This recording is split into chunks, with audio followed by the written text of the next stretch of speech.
And a lot of people ask me that question, and I can see the sense of overwhelm in their eyes. They're like, oh my God, I know I have to do this, but it feels so painful. Where do I start?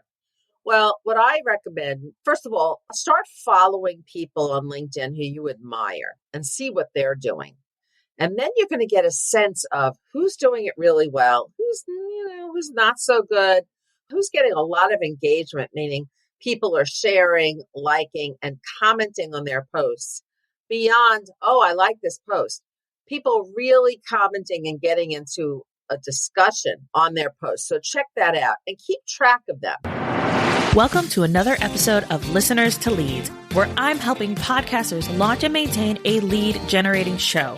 I'm your host, Alesia Galati, the CEO and head podcast strategist behind Galati Media, a full-service podcast management company. On this show, you'll hear my guests and I discuss everything it takes to launch a successful podcast and keep it running. If you're ready to get leads, land speaking gigs, and create deeper connections with your audience through your podcast, then this is the show for you.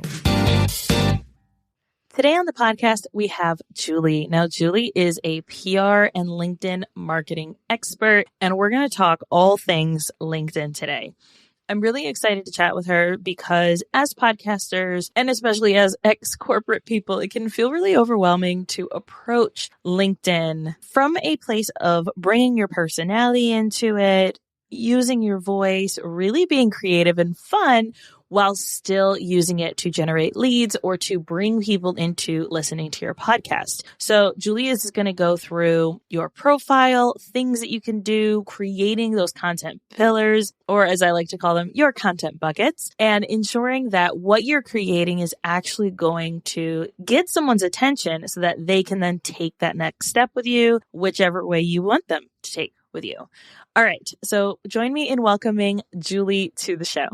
Hello, Julie. Thank you so much for being on the show today. I'm very excited to chat with you about all things LinkedIn. So if you could just start by telling everyone who you are, what you do, and about your show. LinkedIn is my favorite topic, Alesia. I'm Julie Livingston, and I'm president of Want Leverage Communications, a New York City-based public relations and LinkedIn marketing consultancy. I've used LinkedIn for years, but in the past 3 years, I started amping up my presence on the platform as a means of marketing my own consultancy and a way of getting more visibility and finding clients.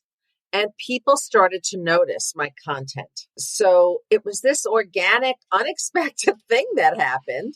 I'm a publicist. I've been in public relations for more than 3 decades. And I've worked in the corporate sector for some brands you might know, Liz Claiborne in the fashion business, Scholastic, the children's publishing and entertainment giant. And I've even led marketing communications teams at the Toy Association. So worked with all the major toy brands and also led marketing for the annual New York Toy Fair, which is this humongous event that takes up the whole Jacob Javits Convention Center. But I've also been an entrepreneur. In fact, this is my 3rd iteration of my business. So as I was looking to really get things rolling again, because I've zigzagged in and out of the corporate world, I started posting content on LinkedIn that I felt really showcased what I could do, as well as a bit of my personality and my sense of passion for my work, because I really love what I do, and the kind of results I was getting for clients. For someone who is just getting started on LinkedIn, right? Maybe they're like your client where they're just like posting and ghosting once in a while. They're not really sure what the platform's doing. And they're thinking, look, I want to be a leader. I want to be able to use my podcast content to engage with potential guests, potential listeners, really interact with people. Because I think sometimes we forget the social part of social media, right? And it can be such an incredible platform for connecting with people. So for someone who's getting started, what are some things that you believe that they should really focus on? And one thing that kind of comes to mind that you mentioned that I really love was understanding your voice, understanding where you stand, and really honing in on, like you said, those content pillars. But what are your kind of thoughts on that getting started phase? That's a great question. And a lot of people ask me that question, and I can see the sense of overwhelm in their eyes. They're like, oh my God, I know I have to do this, but it feels so painful. Where do I start? Well, what I recommend, first of all, start following people on LinkedIn who you admire and see what they're doing. And then you're going to get a sense of who's doing it really well, who's not so good, who's getting a lot of engagement, meaning people are sharing, liking, and commenting on their posts beyond, oh, I like this post. People really commenting and getting into a discussion on their posts. So check that out and keep track of them. Identify their number of followers and what kind of topics they're speaking of, because that's sort of like your competitive analysis. Then go to your own LinkedIn profile and look at it carefully.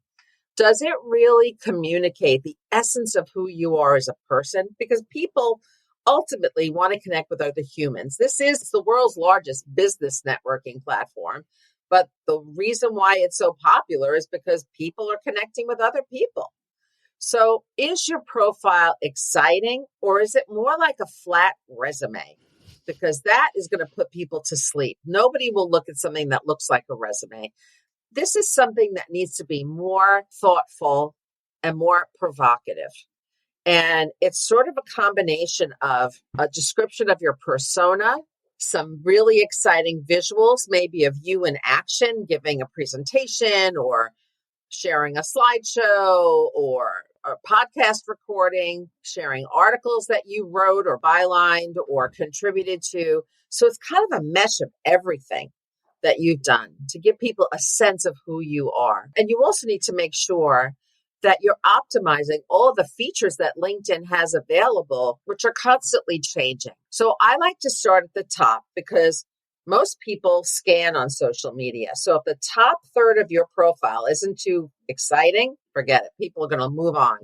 So you want to really focus on that. And so the first thing is, number one, to have a professional headshot. Don't fool around with that. This is the face you're putting forth into the public domain. Make sure it's a good one where you're smiling or that, you look really like yourself. You're dressed nicely, like no bikini or beer shots, none of that. This is not Facebook, folks. This is a business platform, but you don't have to wear a suit and tie. I mean, you could be business casual, but nice. Make sure your hair looks good, that you're making eye contact. And then there's a spot in the back of your headshot, the background header, that is the most underutilized piece of real estate.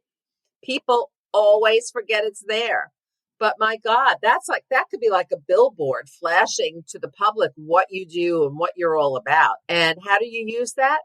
Well, in different ways. I use it I've uploaded a photo of me in action speaking to somebody, speaking to a reporter. I also have overlaid some text on it that says, I do PR and LinkedIn marketing. Use those graphical elements sparingly so that you're not overwhelming people with information. I've seen some that give me a headache.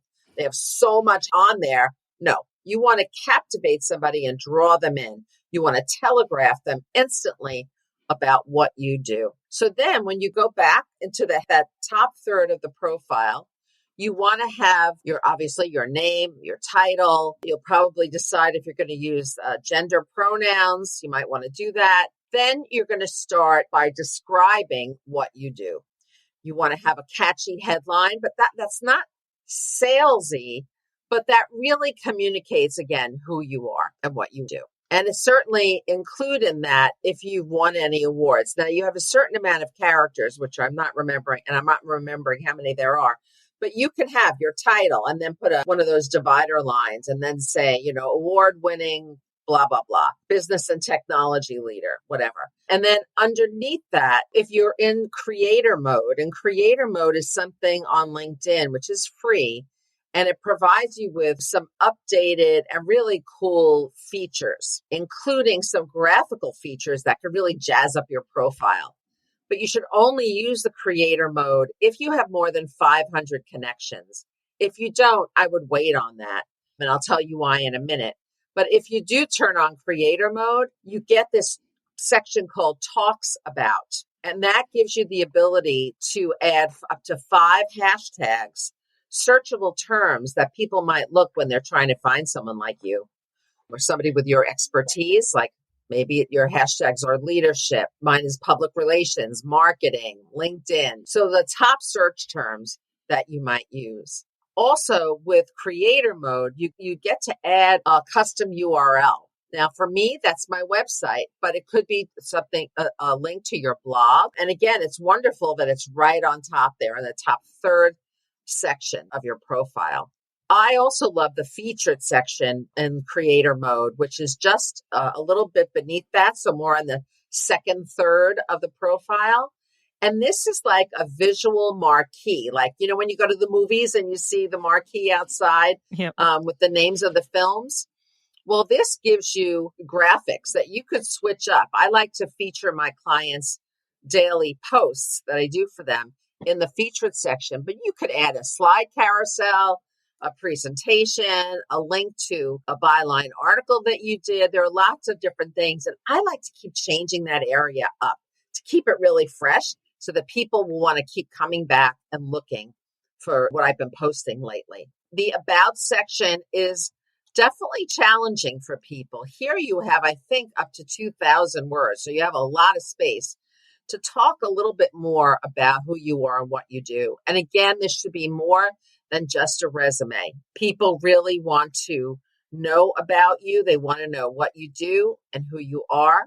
And so using that section, you should take your time writing that and definitely have an outside set of eyes look at it before you post it, although you can always change it. But I find that the About section is challenging, and it takes time to really get it right because you want it to be interesting and you want to show people how you think, how your career trajectory is kind of matches up to how you think and the kind of person you are, and also speak to some of your accolades and some of the results that you've attained, as well as a little bit maybe even about your education if you want to promote that. So the About section can take you some time. And sometimes I suggest that people write a draft and live with it for a couple of days and then revisit it and then have somebody else, a friend or a colleague, take a look.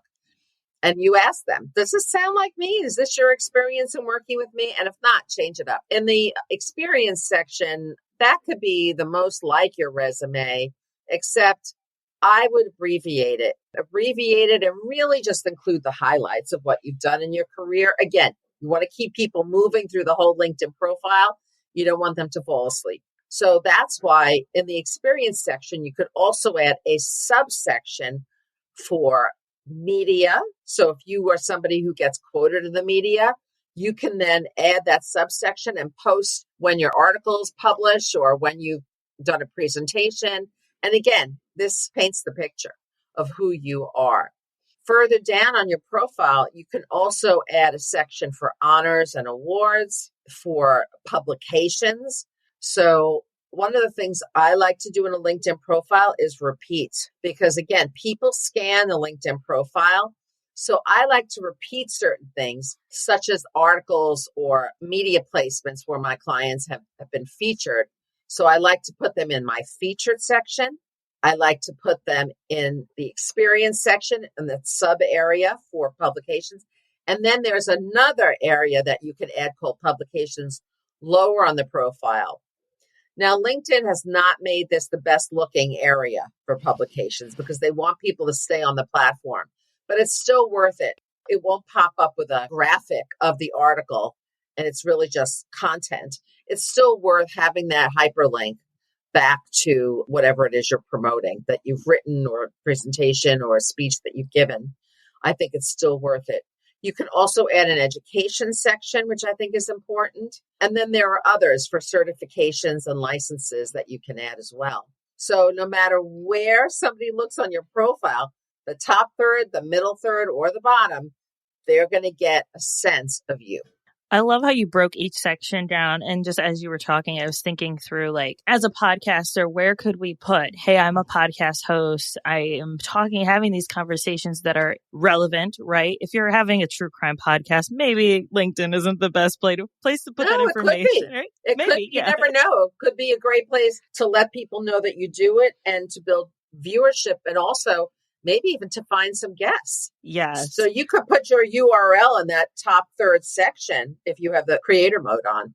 Yes. So like I know for myself, I have it in my title, podcast host of Listeners to Leads podcast. I have it. The hyperlink goes to my website, which has my information, right, about my podcast.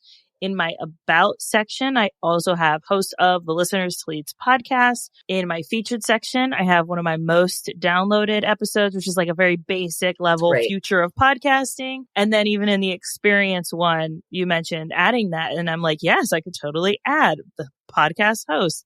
This is where I've been featured. This is what I've done. And then even the publications, because you are publishing this content, right? So there's so many different places that we can let people know, hey, this is what we're about. This is what we're doing. This is what is important to us, to allow that person who's going to our profile to really get a well-rounded view of us, but also to keep pushing them to the podcast.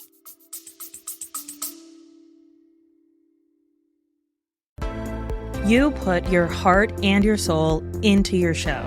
And I want to help you reach all of those potential listeners out there.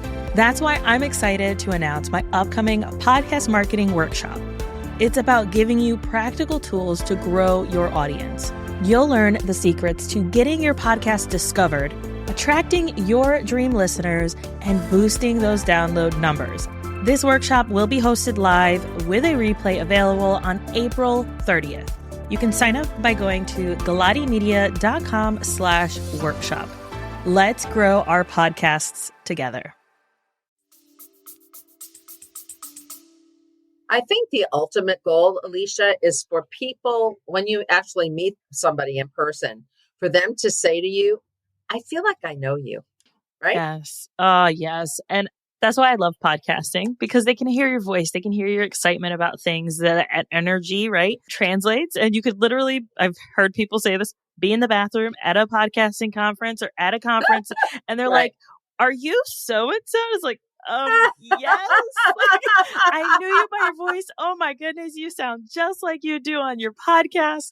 And like, that's what we want, right? With all of our content. So how can we view LinkedIn and like, know it from my corporate background is in manufacturing and supply chain. So very rigid SOPs, all the processes and structure. But how can we bring a little bit of our personality into a platform like LinkedIn, where a lot of us ex-corporate people might feel like it has to be more rigid with our content? That's a great question. And I think it's in identifying the content pillars that you want to own. And you have to stick with those. Be consistent so that you're repeating the same thing, so that you're really developing a brand, kind of a branded presence, and people know what to expect to hear from you. And when you're developing your post, your actual content, number one, decide on the cadence of your content. If you're just starting off, I would suggest that you start with one post a week and do that on a Wednesday, which is that most highly trafficked day on LinkedIn. Do it in the morning between like 9 and 10:30 is what they call the golden hour, when most people are looking. And again, do your hashtag research so that and I keep a spreadsheet of hashtags. Although it is difficult to know which ones are really performing, do a search first and make sure you're picking hashtags with more than 10,000 followers so that it's going to get some traction. Yeah. And make sure you use those words, those search terms in your posts regularly. Although do not put the hashtags in your posts. Save the 5. You got up to 5 hashtags on LinkedIn. Put them after the post. LinkedIn doesn't like when you put them in the post. So people love stories. And if you can pluck stories, like many stories of things that happened to you during the day. Let's say you're writing about your life as a podcaster, Alesia. You know, there might be something that you learned today during this podcast interview about your microphone. Maybe you just got a new microphone and you learned by interviewing me or speaking with me about how you could really use this microphone to your best advantage. Write about that. Write how that came about. Why did you decide to get a new microphone? How did you pick that brand? What were some of the issues that you wanted to solve? And then maybe something happened. Maybe something went wrong when you first started trying to use the new microphone on the show. Like what people want to know, all that behind the scenes stuff. How did you resolve the issue? And how did you come out of it?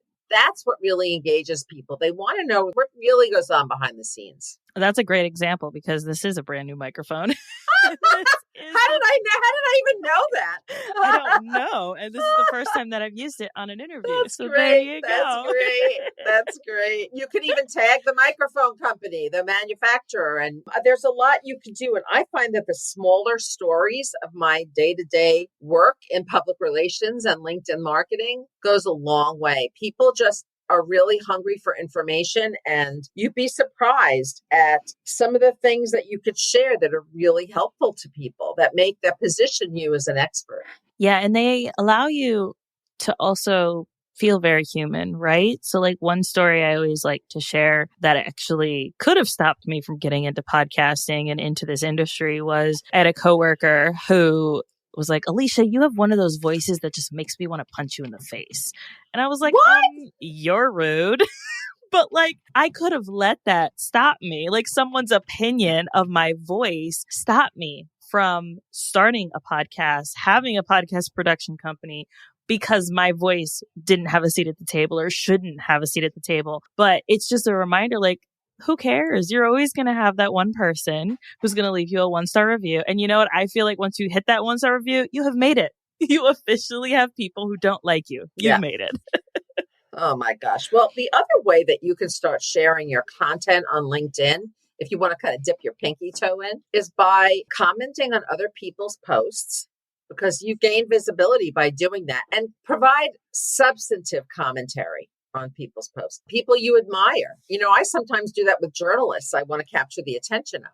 Also, LinkedIn has kind of a new feature called collaborative articles, which are kind of the commentary in them is crowdsourced. So if you want to be known as an expert on podcasting, you should see, there might be some collaborative articles that you could provide commentary and insights to from LinkedIn. They're testing this now. I think it's been rolled out nationwide, but you should check it out, called collaborative articles. Yeah, that's such a great feature too, especially if you're someone who wants to be connected with people in your industry, who wants to find more collaborative ways to have good, interesting conversations, right? That go beyond and I'm someone like this where don't ask me about the weather. I really don't want to talk about the weather. I want to get deep. Like, let's talk. Yeah. So definitely. If you're someone who likes to do that, then these are great ways to really take it that step further. Is there anything else that we should consider before we wrap up? As we're kind of touching on LinkedIn, maybe some do's or don'ts that we definitely need to be aware of? Well, be nice, be respectful. That's not to say if somebody posts something on your feed that's really outrageous or off the wall, delete it. But in general, get out there. And I think try to overcome any trepidation you have about the platform by dipping your toe in. Start by commenting on other people's posts, getting your profile in order. And don't just leave your profile out there. Once you do it, remember to visit it often to see if there are things you want to change or update on it. I do that all the time. At least once a month, look at your profile so that you can update it. And then build your followers, build your connections. I have one client whose current number of connections aren't that active on LinkedIn. So therefore, her posts don't get that widely seen. So she really needs to send out invitations to more people she knows. She knows a ton of people. She's just not connected with them yet. So really leverage the platform as a PR tool is what I can tell you, is that it really is quite powerful in building your brand presence and in promoting what you do and who you are. It's so good. Thank you so much, Julie. This has been so informational and lots of action steps that people can take to really improve their presence on LinkedIn. Where can people find you, hang out with you, watch your show? Well, you can definitely find me. And my show is called PR Patter. It's a LinkedIn live show that I do on Wednesday mornings about a variety of PR and marketing topics. It's also being developed into a podcast, just audio only. And that's on Apple right now.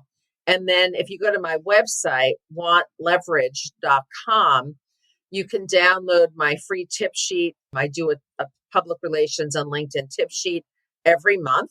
And also you could download how to make your CEO stand out on LinkedIn. Thank you so much. We'll make sure that we have links for all of that in the show notes for anyone who's driving or doing other things. We'll have it on our website as well with those links, so that way anyone can go there. Thank you so much, Julie. Again, I really, really appreciate it. Oh, it's my pleasure. I enjoy chatting with you, Alesia.